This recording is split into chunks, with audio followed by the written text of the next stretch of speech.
राधे राधे मेरे प्यारे भाइयों बहनों माताओं व बंधुओं। आज जेठ अमावस पर मैं आपके लिए लाई हूँ वट सावित्री पूजन और वट सावित्री व्रत कथा। बंधुओं, यदि आपने हमारे चैनल को अब तक सब्सक्राइब नहीं किया तो ज़रूर करें और बेल आइकन दबाना ना भूलें ताकि आपको हमारी आने वाली सभी वीडियोस की जानकारी सबसे पहले हो सके। बंधुओं, वट सावित्री व्रत एक ऐसा व्रत है जिसमें सावित्री यमराज के हाथों अपने पति सत्यवान के प्राणों को वापस ले आई थी। बंधुओं, इस कथा को जरूर सुने और सुनने के बाद कमेंट बॉक्स में जय सत्यवान सावित्री, जय यमराज जरूर लिखें। बंधुओं, जेठ मास में आने वाली अमावस को वट सावित्री व्रत किया जाता है।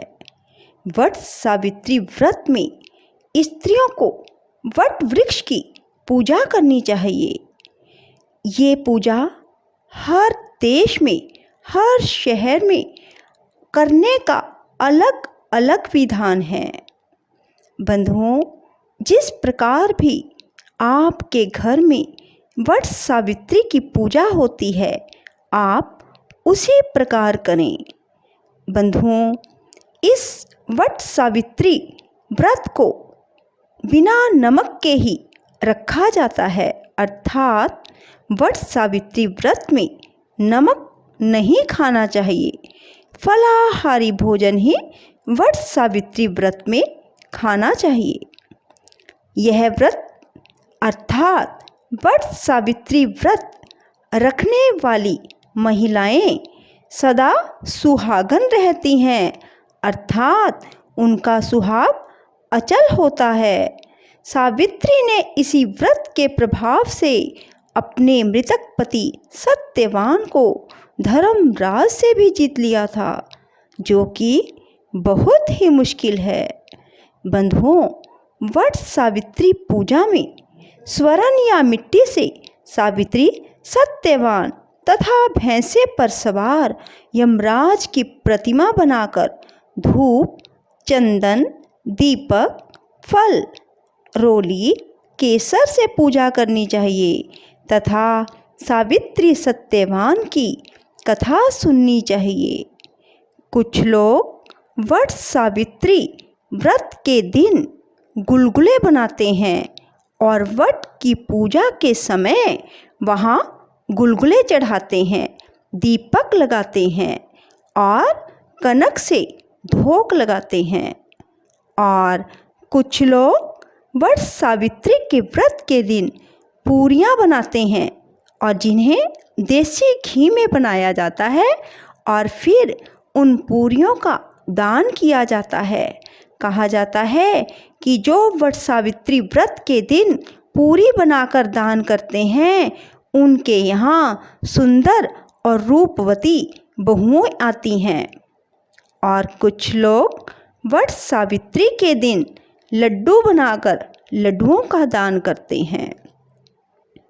वट सावित्री की कथा इस प्रकार है। भद्र देश के राजा अश्वपति के पुत्री रूप में सर्वगुण संपन्न सावित्री का जन्म हुआ। राजकन्या ने ध्युमसेन के पुत्र सत्यवान की कीर्ति सुनकर उन्हें पति रूप में वरण कर लिया। इधर यह बात ऋषिराज नारद को जब पता लगी तो वे अश्वपति से जाकर कहने लगे, आपकी कन्या ने वर चुनने में बड़ी भारी भूल की है। सत्यवान गुणवान तथा धर्मात्मा तो हैं, परंतु वह अल्प आयु हैं, अर्थात उनकी आयु बहुत थोड़ी है और 1 वर्ष के बाद ही उनकी मृत्यु हो जाएगी। नारद जी की यह बात सुनते ही राजा अश्वपति का चेहरा विवर्ण हो गया। वृथा न होई देव ऋषि वाणी। ऐसा विचार करके उन्होंने अपनी पुत्री को समझाया कि ऐसे अल्पायु व्यक्ति के साथ विवाह करना उचित नहीं, इसलिए कोई अन्य वर चुन लो। इस पर सावित्री बोली, पिताजी, आर्य कन्याएं अपना पति एक बार ही वरण करती हैं, राजा एक बार आज्ञा देता है, पंडित एक बार ही प्रतिज्ञा करते हैं तथा कन्यादान भी एक ही बार किया जाता है। अब चाहे जो हो, मैं सत्यवान को ही वर स्वरूप स्वीकार करूंगी। सावित्री ने नारद से सत्यवान की मृत्यु का समय मालूम कर लिया। इसके बाद उन दोनों को पानी ग्रहण संस्कार में बांधा गया, अर्थात दोनों की शादी हो गई। वह ससुराल पहुंचते ही सास ससुर की सेवा में रात दिन बिताने लगी। समय बदला, ससुर का बल क्षीण होता देख शत्रुओं ने राज्य छीन लिया। नारद का वचन सावित्री को दिन प्रतिदिन अधीर करता रहा। उसने जब जाना कि पति के मृत्यु का दिन नजदीक आ गया, तब 3 दिन पूर्व से ही उपवास शुरू कर दिया। नारद द्वारा कथित निश्चित तिथि पर पितरों का पूजन किया। नित्य की भांति उस दिन भी सत्यवान अपने समय पर लकड़ी काटने के लिए जब चला, तो सावित्री भी सास ससुर की आज्ञा से चलने को तैयार हो गई। सत्यवान वन में पहुंचकर लकड़ी काटने के लिए वृक्ष पर चढ़ गया। वृक्ष पर चढ़ते ही सत्यवान के सिर में असहनीय पीड़ा होने लगी। वह व्याकुल हो गया और वृक्ष के ऊपर से नीचे उतर आया। सावित्री अपना भविष्य समझ गई और अपने जंघा पर सत्यवान को लिटा लिया। उसी समय दक्षिण दिशा से अत्यंत प्रभावशाली महिषारूढ़ यमराज को आते देखा।